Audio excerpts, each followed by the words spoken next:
I'm Scott Allen Miller. This is my life living in León, Nicaragua. Today, another viewer is asking me a question about what his opportunities could be for working in HVAC as an air conditioning or heating technician or engineer or installation professional here in Nicaragua. Of course, heating is off the table. We are so warm that nowhere in the country installs heating, but air conditioning is a popular thing here. So this is a reasonable question. In a land full of air conditioning, is American or North American know-how and experience going to equate into a good job here? Of course, we have suddenly a lot of North Americans who are very seriously looking at going abroad for the first time, and a lot of new questions come up as to how they may make a living other places, and especially here in Nicaragua, it's not so clear what your opportunities may be. So I want to dive into this particular question because it's worth doing an analysis of a specific job opportunity or challenge, whatever, so that we can have a greater understanding of what the market and opportunities are like. So we're going to get to a deep analysis of that particular question right after the bump.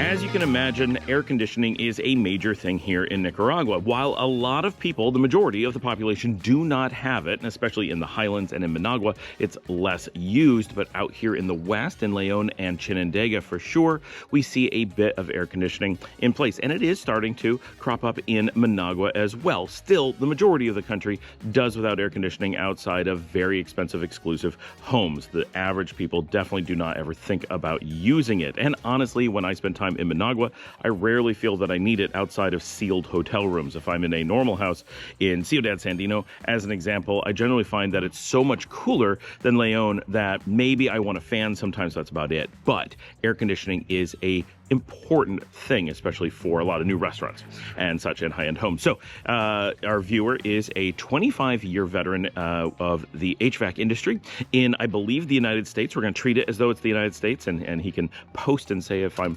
wrong there or ask specific additional questions. But we're going to assume American because I believe I read that. I am acknowledging that I could be wrong on that.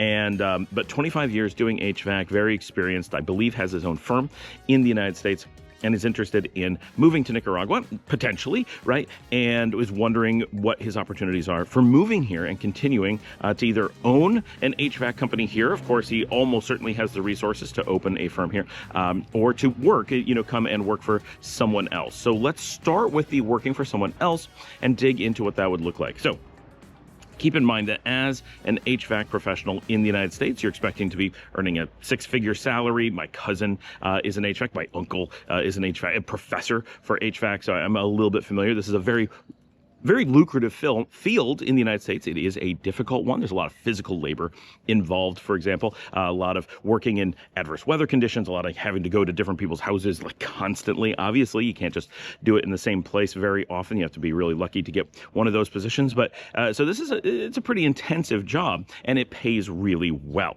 So when you come to Nicaragua, do these jobs exist? So let's talk about the market from an opportunity perspective. So there are plenty of trained HVAC professionals here in Nicaragua, and training on it, unlike the United States, is free. Actually, probably a lot of places in the U.S. it is free as well, but here it is universally free. Anyone who wants to go into air conditioning installation, repair, maintenance, anything of that nature, that is something you can go to the government-sponsored schools. It is a vocational program, and you can get trained in that because they definitely want to make sure that that field is well serviced. So there's no shortage of education for that field. So because of that, they turn out a good number of people who work in HVAC, and we do have a supply. Now, you may have heard, this is unlikely that my viewer has heard this, but it is possible that you've heard in the last maybe 2 years, there's been somewhat, not a drastic, but a small shortage of HVAC professionals here in Nicaragua because so many moved to the United States under the parole program. My own technician that I used for a long time, he moved to the United States. He is now back, but he was there for a while, so I used him for a long time. He also happens to be the brother of Ida, who's on the show sometimes, so we know him pretty well. And he went to the United States, so we had to find someone else. And when so many went to the United States temporarily, there was a noticeable shift in the market here that those who did not go to the United States became much busier, but those who went to the United States often wanted to return pretty quickly as soon as they were able to save up to get back, realizing that working as a Nicaraguan in the United States just did not equal the same advantages as being an American working those same jobs. They just were unable to command the same market prices, and they didn't have the experience in the way that Americans did things, which obviously made them less valuable than an American trained in America. Of course, with a few months or years of experience, they would catch up. It's not a permanent situation, but the type of equipment, the type of installations, and the way you interface with customers and the way you do things in the U.S., because you have all these codes you have to match and installation standards you have to do, and often dealing with homeowners or HOAs and that kind of stuff. It's just a different market. A lot of those nuances that seem normal to an American don't exist in Nicaragua, and a lot of the ways that Nicaraguans install would be the same, would be very foreign, very strange to an American. Of course, you could learn very quickly. They're not complicated. It's just, oh, this is how you do it here. I would never have thought of doing that, because we would never do that in America. Okay, so there was a shortage for a little while, but I wouldn't call it a severe shortage. It's that for the first time in a long time, those of us who live in Nicaragua couldn't just pick up the phone and have a technician at your house within the hour. Suddenly we had to wait. But by waiting, we don't mean waiting like in the United States, where typically you have to schedule at least a week out, unless it's really an emergency, and then you'd be paying extra. We were simply needing to wait all day or wait until the next day to be able to find someone. But it wasn't a drastic thing. So I wouldn't necessarily call it a shortage. It's that we had a surplus previously, and that surplus was diminished. However, many of them have returned, so we haven't seen that diminished market for probably 6 to 12 months. But more importantly, the mass deportation of those on the parole program in the United States. So hundreds of thousands of Nicaraguans are being repatriated or are expected to be repatriated in the next few weeks back to Nicaragua. People are coming back incredibly quickly, and that means that all those who left to go work in that field elsewhere are going to be looking to do that work again here in a market that has already caught back up. So we are expecting to have a rather significant surplus of people working in that field. It probably isn't something that people thought about, that by leaving the country and having a profession where they were recognized as having a good reputation and good experience, that vacuum that they left behind would be filled by someone new who would build up a reputation, who would acquire customers, who would have taken their spot in the market, and now they'll have to compete to take that back from people who didn't leave and have established those customers. And if you have high-end customers, often expats, you are quite often dealing with people who change over relatively often, and once they find someone who is good, they stick to them and recommend them to other people. And so giving up that market, which took a while to establish, could be very detrimental. So a lot of those people are going to be struggling to get their market back because it got filled in. So now there's this strong surplus. So that's where we are in the market. Now, what is the earning potential in that field? If you're experienced and you're good and you're trained, then remember, minimum wage here is about $200 a month. If you work in air conditioning installation, that is an expertise. Often you are working, you have to supply a truck and equipment and front some money. And now if you're just working in it, that's what we're going to talk about. You don't have to do all those things that's done by your company, but that is pretty typical. There's a lot that goes into it. It's not just I'm skilled and can do this thing. You got to supply some amount of tools and such as well. But typically, if you're just working in that field, you're going to be making a lot more than minimum wage, but not a ton, probably around $400, maybe $500 per month. These are the high-end earnings, which is 2 to 2.5 times minimum wage. But because this is a physical labor job in a market that is oversaturated with workers, there's really no room to earn more money. Someone who was minimum wage, who can learn how to do an installation, maybe not as well as you, but can get the job done, is going to earn a bit less, but be willing to do it, and they will take a bit of the market because people are often looking for the cheapest options. And so if someone's willing to do it at $300 or $350 a month, it's going to bring down the market because they will get experience, they will be willing to do it, and they'll be happy not to be making $200 per month. And often, while it's a very physical job, it may be less physical or less demanding than some of the minimum wage jobs that they might be doing otherwise. But importantly, earning double is a big deal. So it's a big draw. But because it doesn't require speaking English, because it doesn't require certain technical things that are difficult, that are not available through the vocational schools, there's no real high-end upward mobility within AC installation because there just isn't some specialty that only you can offer that someone else can't. So there's always this competition from people who are idle and looking for work. So it is what it is. So if you're looking at coming here to work and you're looking at reasonably being on the higher end of the market, you're looking at being able to bring in about $400 per month. Importantly, that's as a salaried Nicaraguan professional, which means you have to pay taxes on that. So your actual bring home will be under $400, but the taxes here are not that bad. So it's still most of $400, but you will be paying taxes from that. But you'll be in the system. You'll get the Christmas bonus, as they call it, but the 13th month. So it's $400 per month, but it's a lunar month, so it's 13 times a year, not 12. That's a bonus over what you imagine is $400, even though you're paying taxes. You will get a liquidation if you quit that job, which is a little bit of like severance, but you've earned it.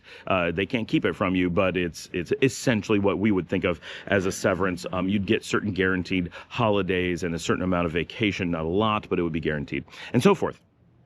So that's what it would look like coming and working in that position. Now, if you're an American and you're coming and working that position, you will, hopefully this is obvious, but people don't really think about this, you will earn less than a Nicaraguan. Why?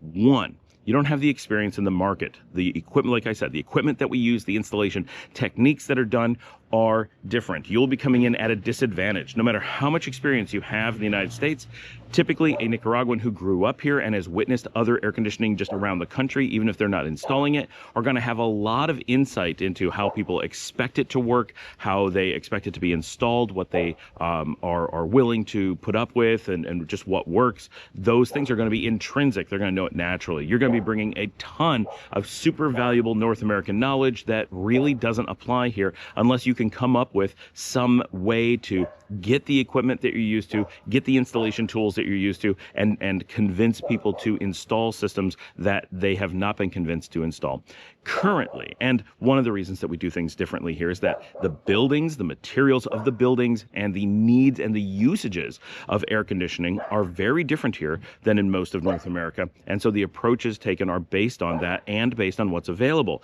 In North America, it is typical that we're installing equipment that is designed and built in the United States. I work currently with an HVAC manufacturer. I have come from a region that makes a lot of air conditioning units and heat pumps and such.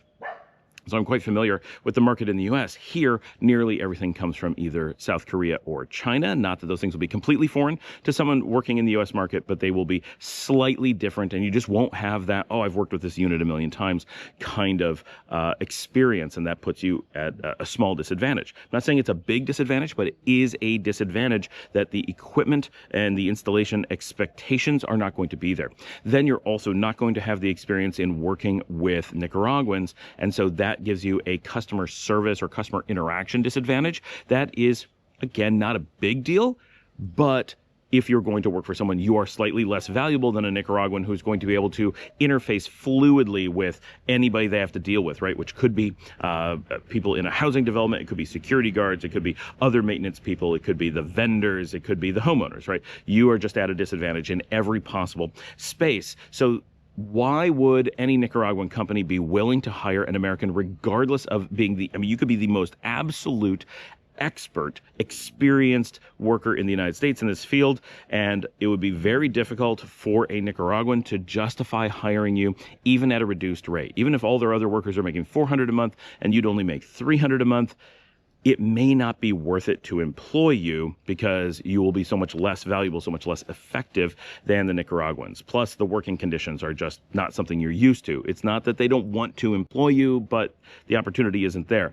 Plus, businesses are definitely viewed primarily as being good or bad based on how many Nicaraguans they're able to employ, and employing an American would look negative, not just to, say, the government, who would be like, why are you not employing your fellow man who needs a job? This is someone who has job opportunities elsewhere. They don't need a job here, but now someone is out of work because of it. So that doesn't look great. But also to Nicaraguans, they would, and including expats, we don't look favorably on companies that are employing foreigners because they are doing a disservice to their own country. If Nicaraguans had plenty of jobs, then it would be completely different. And of course, you would employ everyone who needs a job. But Nicaraguans have no job opportunities outside of Nicaragua. There aren't any countries offering them jobs and offering them visas for remote work on any scale. It's an extremely unlikely thing for them to be able to get. And there are embargoes against the country creating artificial unemployment. It is a punishment against the country for not giving in to foreign powers and letting them ride over top of the sovereignty of the country. And so because of that, unemployment is the #1 crisis in the country. A lot of people look at low income levels as being the problem. That's really not the major problem that people imagine that it is. It's certainly a problem, but it is in no way the major one. The big problem is unemployment. We have something like 50% unemployment in the country. And so every law and practice and social norm and view of companies is done through a perspective of creating jobs and helping people not be jobless is incredibly valuable. And anything that curtails that, anything that takes a job away from a Nicaraguan is incredibly problematic and viewed as an extreme negative across all levels of society. So that's an important framework to have, and that leads to what the legalities are of working here. So all of that is just the market mechanics, both in the way that you are viewed and in what you would earn, to give you an idea. And why would a North American who is used to, say, six-figure salary that's relatively guaranteed want to work in a market where $300 to $400 per month is risky, right? Like it would be difficult to maintain that steadily for a long time. Especially if there is a drop in tourism, which is being threatened, which we'll talk about in another video. But there could be a very large loss of expats in the country, which would lead to a huge loss in the number of air conditioning installations and maintenances, right? Because there's expats make up a noticeable percentage of the people who are having that work done. Certainly not the majority, but noticeable as a large market within that arena. Now, from a legal perspective, when you come to Nicaragua, because of the things we just said, because this is the #1 national crisis, the government's job is to look out for the people, right? To do what the people need to make sure that the people are protected. So the top job of the government in a taking action sort of way, obviously maintaining low costs, maintaining safety, maintaining sovereignty, like those kinds of things are always there. And I don't want to belittle them and be like, governments don't really have to do anything, it's just magic. But those are things that have kind of a steady state, like they've established a low crime state, they've established a good tax rate state, they've established these kinds of things, so they just maintain them. But when it comes to unemployment, they are constantly on the active look of how can they encourage employment and how can they protect against unemployment, and that is the most active, most vibrant part of the government, and the thing they're most thoughtful about, and it's the thing that people think about in regards to the government as well. And so anything that will create jobs is protected. Like if you are, I want to create a company and I want to create jobs, then that will be viewed very positively and almost certainly protected by the government as long as the things that those jobs are doing are largely legal. If you are doing something that takes away jobs from the Nicaraguan people, then it's generally illegal. And the obvious thing is that working here as a foreigner is illegal. Just same as the United States. If you move to the United States, as you go in as a tourist, you go in as a standard retiree resident or a standard investment resident, you're not allowed to work in the United States. That is a different visa. So tons of expats who move to the United States from Nicaragua, for example, don't have the right to work. Parolees were an exception. They absolutely had the right to work, but only temporarily. So it was more like a learning experience or a opportunity for a very short period of time for really low-cost labor in the United States, taking advantage of places that had unemployment rates that were very high. That was a special thing. In general, as an expat going to the United States, the average one does not have the right to work, at least not initially. When coming to Nicaragua, same thing. There's very, very few countries in the world where you can just move to and be eligible for work. Those are two very separate things. Here in Nicaragua, though, unlike the United States, where it's relatively easy, and that's a stretch, to move from just having a visa to having a work visa, here in Nicaragua, it borders on the impossible. It's not technically impossible, possible, but it is practically impossible. For someone to hire you, you have to pass through a bunch of hoops, be here for a while, and the employer must show beyond a shadow of a doubt, essentially, that no Nicaraguan could possibly do that job or be willing to do that job. So if you fall into a category where it's a type of work that any Nicaraguan is able to do and they teach, you're automatically disqualified from being able to work. Now, if you came in and were a specific type of engineer making, I don't know, nuclear power plants and no one else could do it, and you were the one person who could do it and the country would have to do without that resource if you weren't here, then absolutely you have a really good shot at getting that visa. However, you will probably already know everything you need to know if you're one of those people. If you fall into that category, it's obvious.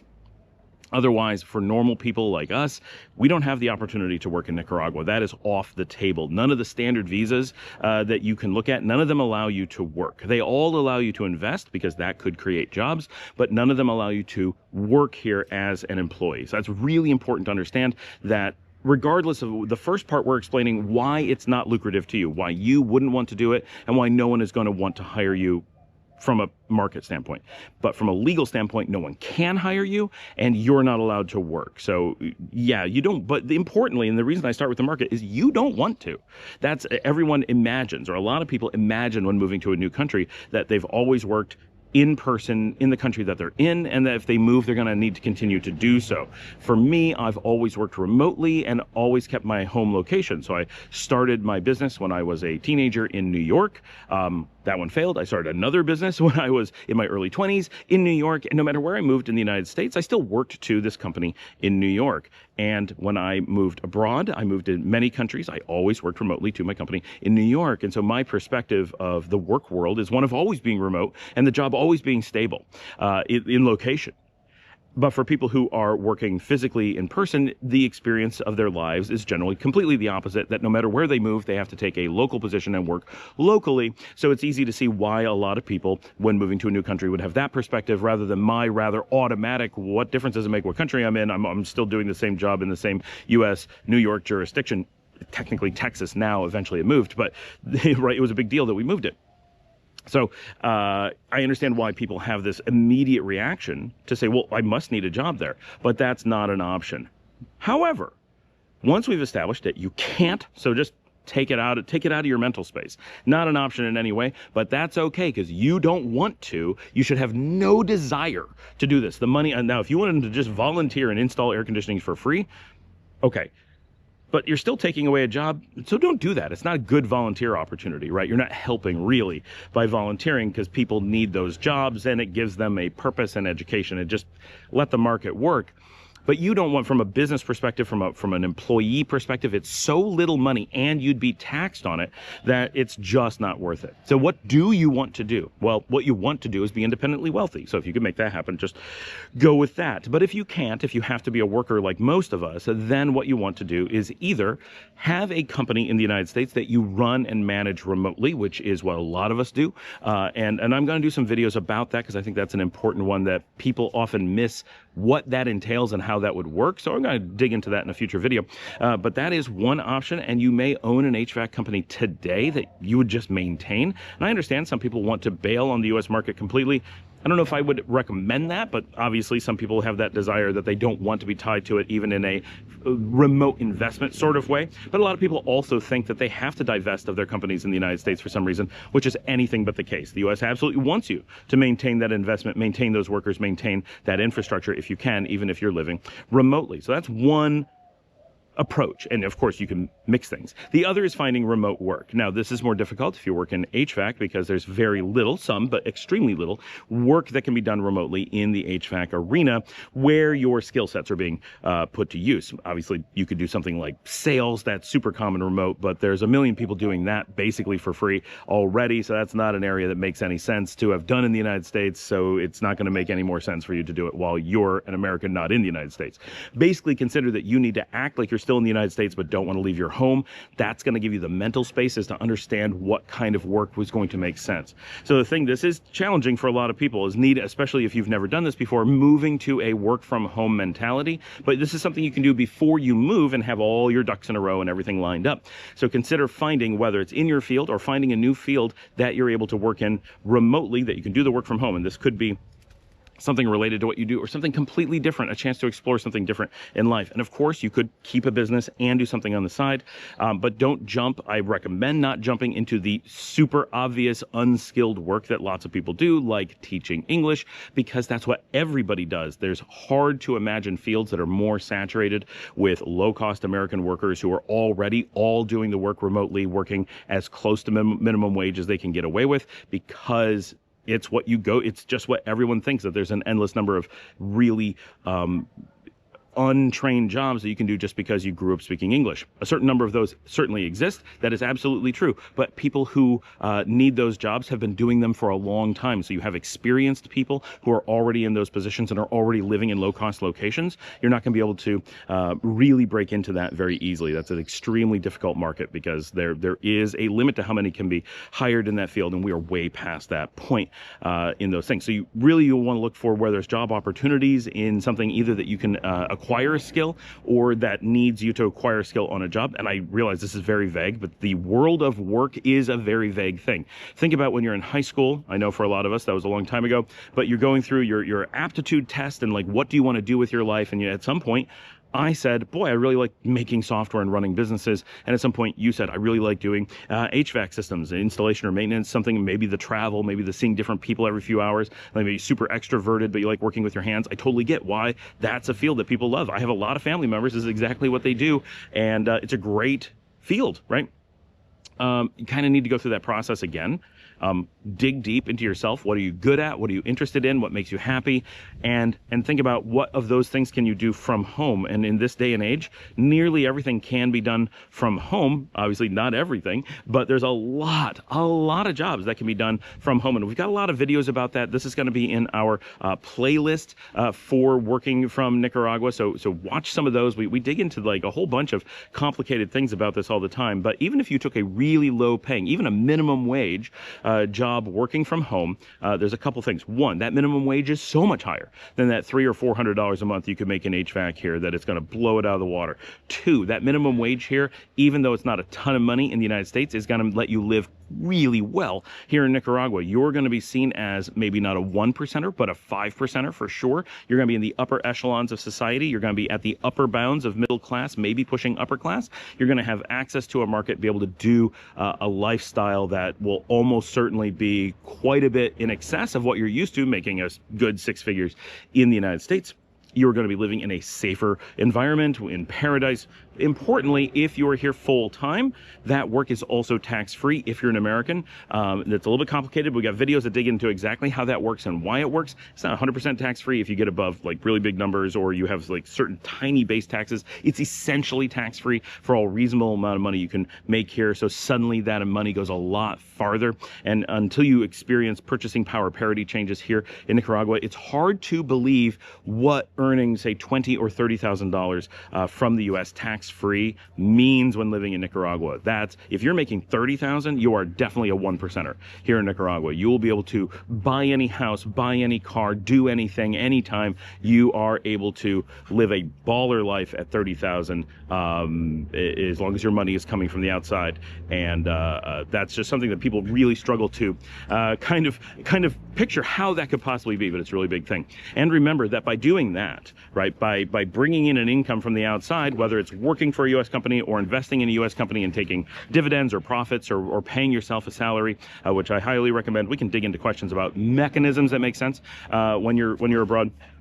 But by doing that, not only are you paying yourself a ridiculously high amount of money, even at 20 or 30,000, and able to live a life that Nicaraguans are very jealous of your earning potential to bring in, but also you are doing the maximum good for the country by not taking a job away in any sense from a Nicaraguan, but instead you are bringing an income from the United States. Even though it's tax-free, you're going to spend that in rent, in food, in hiring people to work in your house. Maybe you'll have a maid, maybe you'll have a live-in cook, maybe you'll have a security guard, maybe you'll have a driver, maybe you'll just go out to eat a lot and pay for restaurants to work. It doesn't matter. Eventually that money's going to enter, almost all of it, right? Maybe you'll travel some, then it doesn't, but most of that money's going to enter the Nicaraguan economy through natural means that didn't exist before. And you are going to bolster the economy and make a real difference. And chances are, if you're making even minimum wage as an American moving here, you will create at a long arm's length at least one and probably 2 to 3 employment opportunities for Nicaragua,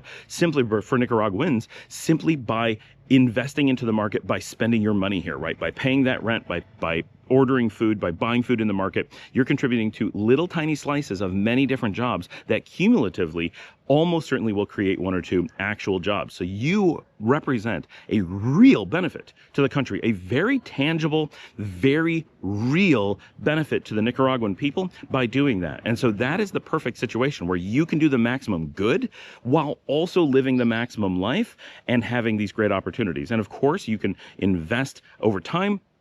You can start a remote business. Over time, you can start a local business. You could start your own local HVAC company. That is absolutely allowed. I know that question will come up, but you see how little people earn. There's very little opportunity for you owning a company here to compete with the companies that already exist for all the same reasons. They have the customers, they know the market, they have the vendor contracts, they're able to hire people more fluidly, people trust them more. Americans are distrusted here from a business perspective for good reason. Many Americans run cons here, many Americans run up bills here and skip country. Many Americans don't pay their employees fairly and threaten them because they can just leave the country. It's very hard to catch an American who doesn't pay their employees properly. And so people tend to be wary of American businesses here unless you've been established for a really long time. So trying to get in and compete in the market in one that you're not offering something unique is all but impossible and highly not recommended. Totally legal. Absolutely, you can do that. You want to hire HVAC people and you want to invest in the trucks and you want to invest in marketing and you want to hire them and try to, hire salespeople to go out and get customers. Absolutely, you may do so. But from a business analysis perspective, you will simply lose money. It will never work. There's no way for you to compete in that market. There's no reasonable possibility that you will offer something unique enough to give you a leg up over the Nicaraguan existing companies who've already invested all that, who already have customers and aren't bleeding out and can run much more lean than you can because they don't have American expat mouths to feed on top of everything else. Now, if you're willing to run at a loss, yep, but that's a weird business decision, right, for something that is never going to be lucrative. So I hope that explains what you want to do, kind of what you need to do moving forward, and why it all makes sense both on your side and Nicaragua's side, and really for the United States as well. There's a reason why they give you a tax benefit for doing this, right? It's what's good for the United States as well. They want to lower the number of healthcare recipients and welfare potential risks within the country. They want to lighten the infrastructure load on the country, and this is a means that they are encouraging a very small percentage of Americans to function as Americans abroad and help bring American culture around the world while still benefiting the United States. Everybody wins in this scenario. This is kind of the best case scenario. Move to Nicaragua as an American, work remotely to the U.S. Literally everyone wins. America wins, Nicaragua wins, you win, the Nicaraguans win. It's the best thing for everybody. So by looking at it from that perspective, how do you move forward with that? I think you'll have your best opportunities and your best flexibility should you move to Nicaragua, as an example, and decide this is the wrong country for you. That infrastructure of working remotely in that way lets you work as a digital nomad, moving from country to country. It lets you pick another country to work from. Some are not as easy as Nicaragua. Some are not tax-free like Nicaragua, but the world will remain flexible to you, and you can go live in Europe for 90 days, try out that. You can go get a 180-day visa in Panama or Costa Rica and work there for a while. Check that out, right? You have that flexibility instead of having to take a local job and having to give up that job and start the entire process over again if you were to lock yourself in and decide that Nicaragua is the wrong country for you. Of course, we hope Nicaragua is the right country for you. It's the right country for me. We love it here, but we totally understand that whether it's the culture, the food, the music scene, the lack of food variety, which is a big thing, or just the really warm temperatures, not everyone adapts to life here, and maybe you don't want to speak Spanish as much as we do, right? There's lots of reasons why Nicaragua may not end up being the perfect fit for you. There's a lot of reasons why it might be as well, and it certainly is for us. So we encourage you to give it a try and set up your life to have that flexibility.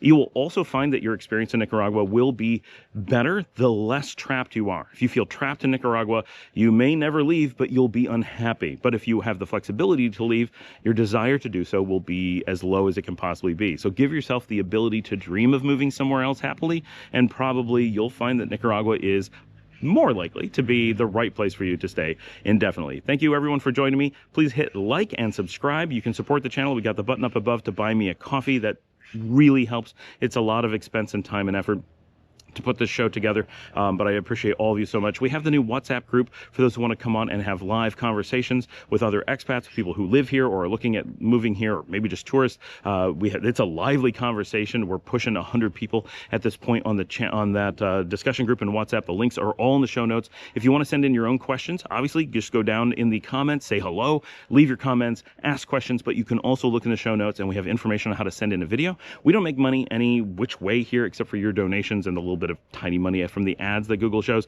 We are here just to provide information to you. We don't sell anything. We're hoping to sell t-shirts in the future, right? And cool hats, but that's like no services. Like we're not a relocation firm. We're just a show helping you understand what life is like across Latin America, because we love it here and it's meaningful to us, and they've made such a difference in our lives. We want them to be able to make a difference in yours as well. Thanks for joining me. I will see all of you tomorrow.